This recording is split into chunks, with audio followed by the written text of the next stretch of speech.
পরম করুণাময় ও অসীম দয়ালু মহান আল্লাহ তাআলার নামে শুরু করছি। প্রিয় দর্শক, আজকের বিষয় হলো সিরিয়া নিয়ে নবীজির যত ভবিষ্যৎবাণী। মুলুকের শাম বা শাম ভূখণ্ড নবী রাসূলদের ভূখণ্ড। কোরআন হাদিসের বিভিন্ন জায়গায় তার বরকত ও পবিত্রতার বর্ণনা রয়েছে। ইতিহাসের অগণিত ঘটনা প্রবাহ তার সঙ্গে জড়িত। মক্কা মদিনার পরই যার মর্যাদা স্বীকৃত। পৃথিবীর প্রাচীন সভ্যতার সংস্কৃতির দেশ সিরিয় ইসলাম পূর্ব যুগ থেকেই গুরুত্বপূর্ণ। এই ভূমিতেই জন্মগ্রহণ করেছেন অসংখ্য নবী। তারা বসবাসও করেছেন এখানে হজরত ইব্রাহিম আলাইসাল্লাম নিজ সম্প্রদায়ের বিরোধিতার মুখে পড়ে আল্লাহর আদেশে সিরিয়া ভূমিতে হিজরত করেন। এখানে জন্মগ্রহণ করেন ঈসা আলাইসাল্লাম। হজরত মুসা আলাইসাল্লাম হিজরত করে আগমন করেছিলেন এই শাম ভূমিতে। আগের মুলুকের শাম বর্তমানে কয়েকটি রাষ্ট্রে বিস্তৃত রয়েছে। বর্তমানে সিরিয়া, জর্ডান, লেবানন ও পূর্ণ ফিলিস্তিন ভূখণ্ড প্রাচীন মুলুকের শামের অন্তর্ভুক্ত ছিল। এই শামের সঙ্গে ভবিষ্যতের কিয়ামত পূর্ব অনেক ঘটনা জড়িত রয়েছে। রাসূলুল্লাহ সাল্লাল্লাহু আলাইহি সাল্লাম শামের ব্যাপারে বিভিন্ন ভবিষ্যৎবাণী করে গিয়েছিলেন। মুসলিমদের দ্বিতীয় হিজরত ভূমি। হযরত আবদুল্লাহ ইবনে আমর রাদিয়াল্লাহু সূত্রে বর্ণিত, তিনি বলেন, আমি রাসূলুল্লাহ সাল্লাল্লাহু আলাইহি সাল্লামকে বলতে শুনেছি, হিজরতের পর আরেকটি হিজরত শিগগিরই সংঘটিত হবে। তখন ভূপৃষ্ঠের সর্বোৎকৃষ্ট মানুষ হবে তারাই, যারা ইব্রাহিম আলাইহিস সালামের হিজরত ভূমিতে শাম দেশে অবস্থান করবে। আর গোটা পৃথিবীতে সর্বনিকৃষ্ট মানুষরাই বাকি থাকবে। তাদের ভূমিগুলো তাদের নিক্ষেপ করবে, আল্লাহ তাদের অপছন্দ করবেন। তাদের ফিতনার আগুন বানর ও শূকরের সঙ্গে মিলিয়ে রাখবে। তাদের দুশ্চরিত্রের কারণে তারা যেখানেই যাবে সেখানেই ফিতনা লেগে থাকবে। এই হাদিসটি এসেছে আবু দাউদ হাদিস নাম্বার 2482 থেকে। শামের কল্যাণের সঙ্গে উম্মতের কল্যাণ সম্পৃক্ত। হযরত মুআবিয়া ইবনে কুররা রাদিয়াল্লাহু আনহু সূত্রে বর্ণিত, রাসূলুল্লাহ সাল্লাল্লাহু আলাইহি ওয়াসাল্লাম ইরশাদ করেন, যখন শামভূমি ফাসাদ সৃষ্টিকারীদের দ্বারা ধ্বংসপ্রাপ্ত হবে, তখন তোমাদের মধ্যে কোনো কল্যাণ থাকবে না। আর আমার উম্মতের একটি দল সর্বদাই সাহায্যপ্রাপ্ত হবে। তাদের যারা ক্ষতি করার চেষ্টা করবে, তারা কিয়ামত পর্যন্ত তাদের ক্ষতি সাধন করতে পারবে না। এই হাদিসটি এসেছে সুনানে তিরমিজি হাদিস নাম্বার 2192 থেকে। আল্লাহর অলিদের বিশেষ দল শাম দেশে রয়েছেন। হযরত সুরাই ইবনে উবাইদ রাদিয়াল্লাহু আনহু বলেন, হযরত আলী রাদিয়াল্লাহু আনহু ইরাকে অবস্থানরত অবস্থায় তাকে শামবাসীদের ব্যাপারে বলা হলো, আপনি তাদের উপর অভিশাপ করুন। তখন তিনি বলেন, না, আমি রাসূলুল্লাহ সাল্লাল্লাহু আলাইহি সাল্লামকে বলতে শুনেছি যে শাম ভূখণ্ডে আবদালরা আল্লাহর অলিদের বিশেষ দল থাকেন। তারা 40 জন থাকেন। যখনই তাদের থেকে একজন মারা যান, আল্লাহ তার স্থানে অন্য একজনকে রাখেন। তাদের বরকতে বৃষ্টি হয় ও শত্রুর ওপর জয়লাভ করে। ভবিষ্যতে তাদের ওসিলায় শামবাসীদের থেকে আযাব উঠিয়ে নেওয়া হবে।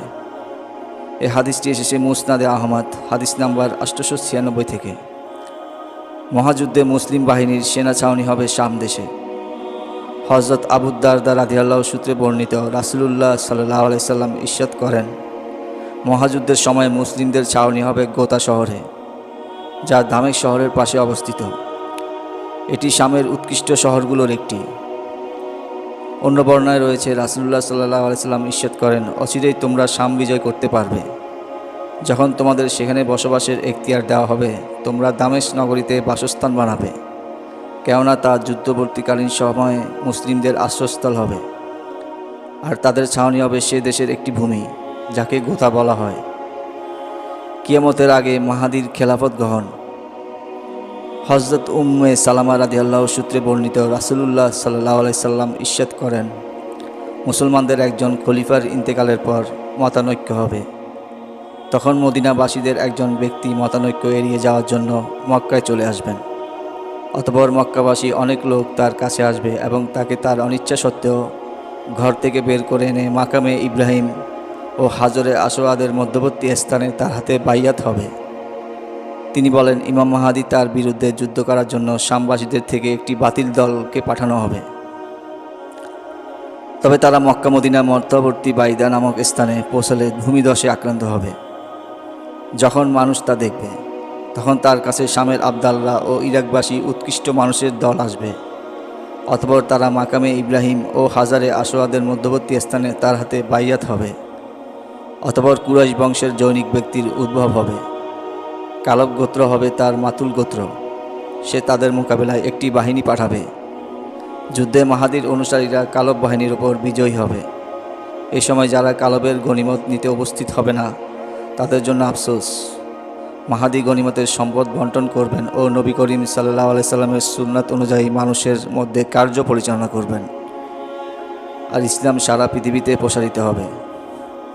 অতঃপর তিনি 7 বছর অবস্থান করার পর মারা যাবেন, আর মুসলিমরা তার জানাজার সালাত পড়বে। ইমাম আবু দাউদ রাদিয়াল্লাহু বলেন, কেউ কেউ হিশাম থেকে বর্ণনা করে বলেন 9 বছর অবস্থান, ঈসা আলাইহিস সালামের অবতরণ ও দাজ্জালকে হত্যা। হযরত নাওমাস ইবনে সামান রাদিয়াল্লাহু সূত্রে বর্ণিত একটি হাদিসে দাজ্জাল সম্পর্কে বর্ণিত রয়েছে, রাসূলুল্লাহ সাল্লাল্লাহু আলাইহি সাল্লাম ইরশাদ করেন, দাজ্জাল ইরাক ও শামের মধ্যবর্তী এলাকা থেকে বের হবে এবং ডানে বাঁয়ে গোটা পৃথিবীতে ফাসাদ সৃষ্টি করতে থাকবে।